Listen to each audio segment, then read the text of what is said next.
No vamos iko tangu. Watu wake waone kwa watu.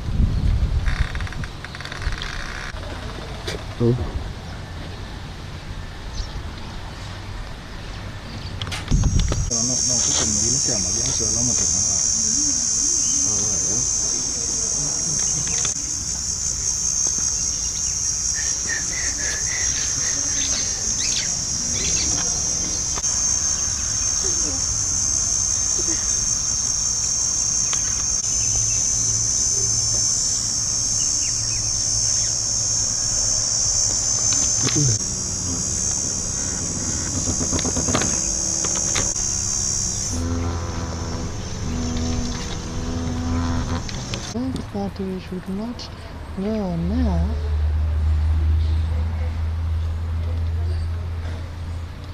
Ripoti nilifanya ukatakata sauti na nikaandika script nimefanyia. And the story began when this student accompanied another student home whose fees is also supported or paid by another organization called Oasis of Hope. And Oasis of Hope wanted to know more about this student as well, who was being supported by Living Positive. And they asked the student if she was willing to be assisted, and she said yes.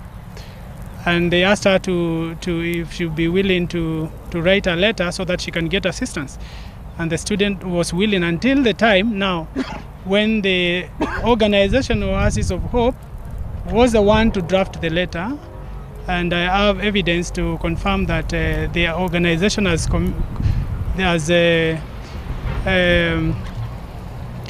admitted that they are the ones who drafted the letter. But what I have gathered from this organization is that they did it in good faith, because they realized that they wanted a good letter that befits a president, the eyes of a president, and in good faith they drafted a letter and gave this student to copy. And but when this student started copying now Philomena, she looked at the addressee as a president and she was a little scared. And she said she is not able to continue to copy this particular letter because it's addressed to the president. But they convinced her to do it. She did the up to the addressee, but she was not able to copy the body of the letter. And she refused to continue. This other student who was accompanying her, she's called, let me just hold the name, but this other student completed the letter on her behalf, but the student made herself clear that she was not comfortable having this letter going to the president. But that was not the story, because I wanted to know why then, if this letter is addressed to the president, for a sensitive case like this one, for a young student who needs to be protected, why then would an NGO go ahead to post this letter to the social media, if indeed the addressee was the president? And I can confirm to Kenyans that the student Philomena is highly traumatized. I visited the school yesterday to know how the student is doing, and also the principal and the deputy, and in view of being overwhelmed by these particular events. And therefore I took it upon myself to dig the truth, to know why would then this organization post this particular letter on social media instead of getting it to the president, because an established NGO would easily approach a leader or the administration, or even walk to one of the offices and deliver this message. But the said organization Oasis of Hope, in their response, they have said that they never posted this letter on social media, and that was never their intention. This organization has confirmed that this letter, once after the letter was drafted, they gave it to a person that they thought would take it to the president or provide a solution. And this person that they took this letter to, they've said it is Dr. Alfred Mutua, the governor of Machakos County. So the organization actually didn't post this letter on social media. They actually sent it to Mutua on WhatsApp, and there is evidence to confirm that in their own words. And when Dr. Alfred Mutua, my good governor, received this letter, in his own wisdom, instead of helping the student, or even extending a call to the principal to understand what really was the issue, he decided to use his means to get the letter circulated to social media. Of course, not understanding the impact that this letter would have on the student and the trauma. And the organization confirms that they waited for a response from Dr. Alfred. They never got a response after they sent this letter on WhatsApp to him. They later saw it circulating on social media, and they confirmed that they never sent this particular letter to any other person. And that is a true account of events. Of course, we've tried to gather more information about the student and how the student can be assisted.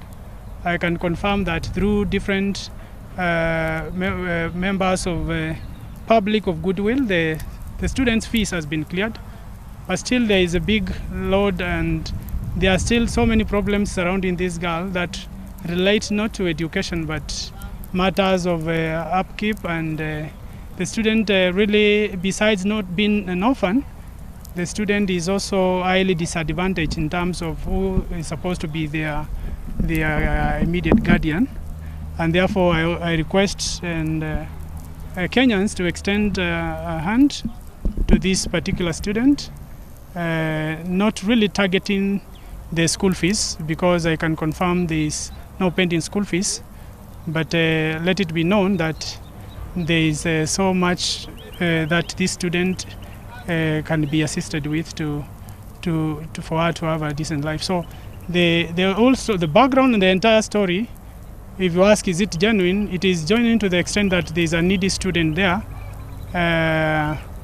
The approach to assist this student, unfortunately, is the one that has highly been politicized and has really affected the student at this particular moment. So after I visited the school, I've discussed with the principal and the deputy on ways of how this student can fully be cancelled. And I'm in touch with the school, and if need be, we need a counsellor beyond what the school can manage. I have already made my commitment to assist to that extent.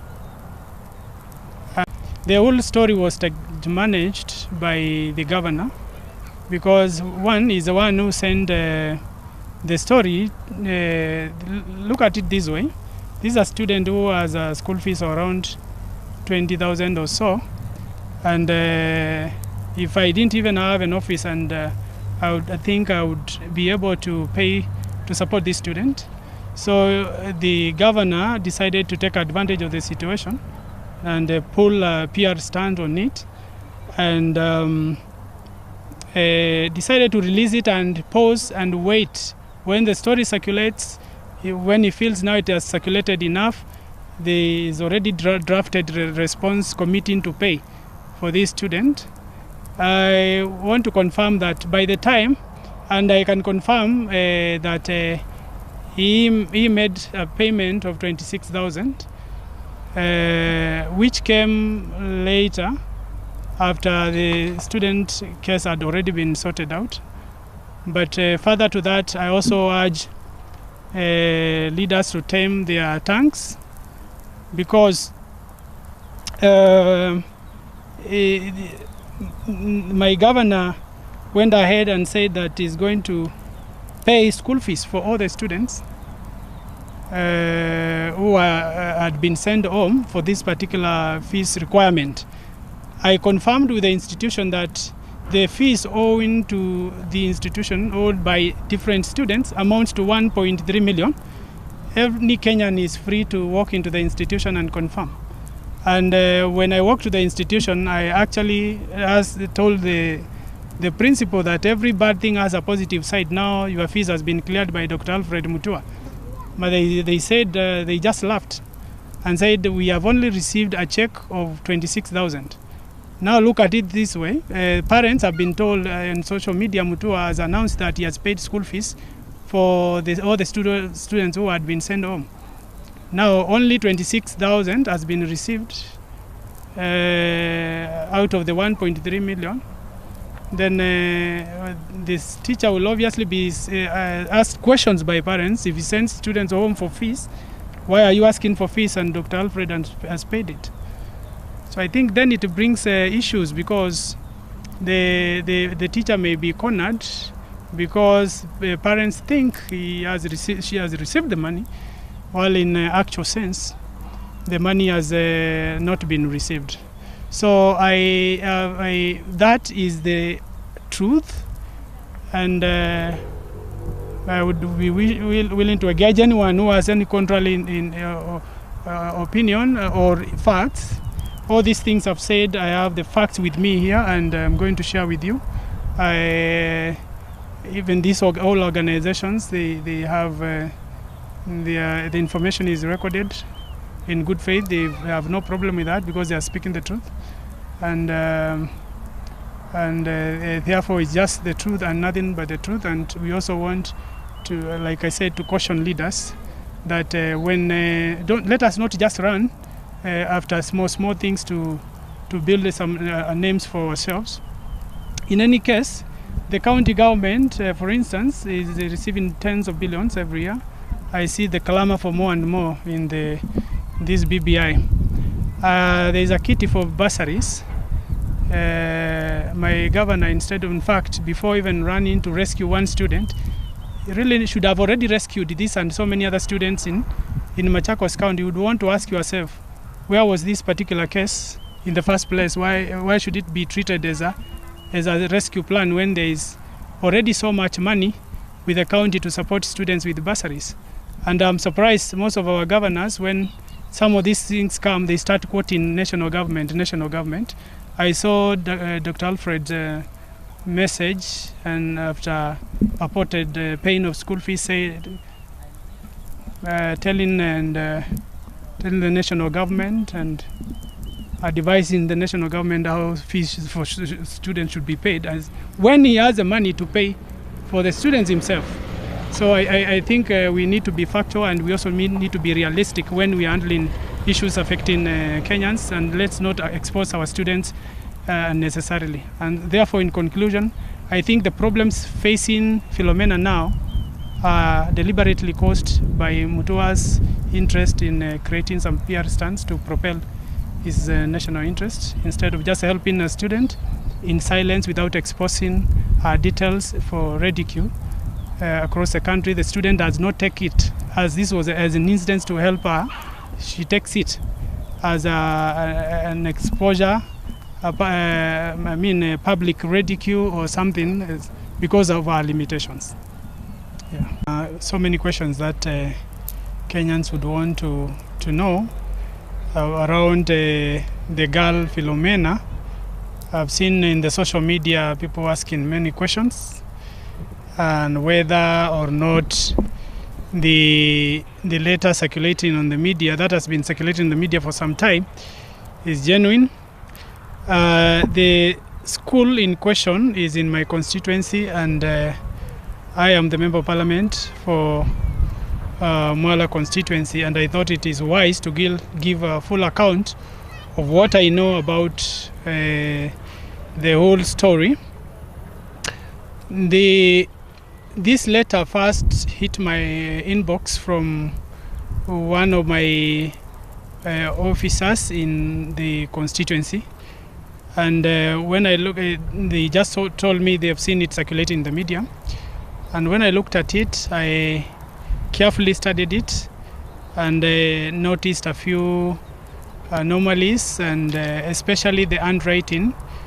The letter had two different handwritings, and I asked my personal assistant to confirm with the principal whether indeed that was a student in Kithangaini Secondary School, and whether it is true that this was actually a genuine case.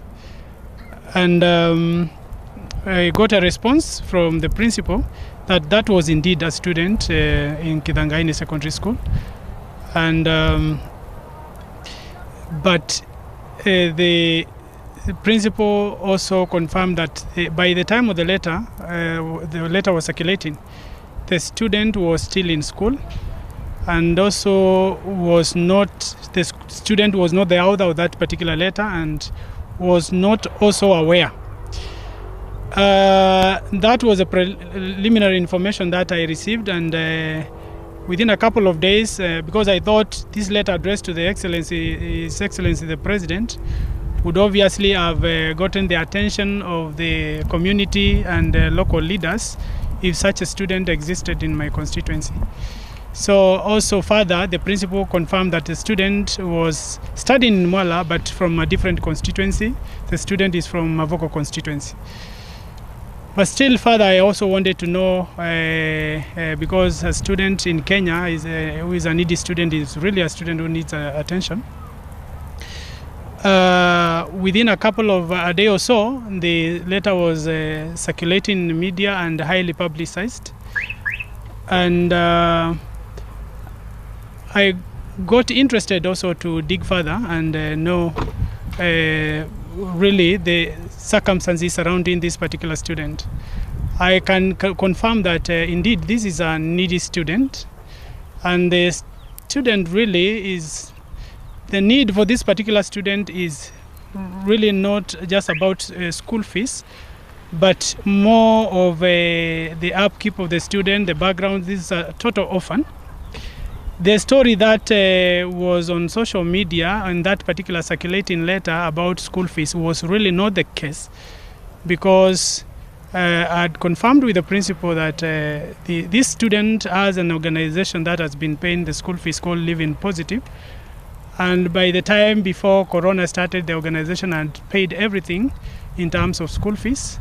But when the CS Education announced that finalists need to go back to school, this was one of the finalists who went back to school, and immediately they went back to school, then they were all sent back home to come with school fees. And this student went alongside the other students.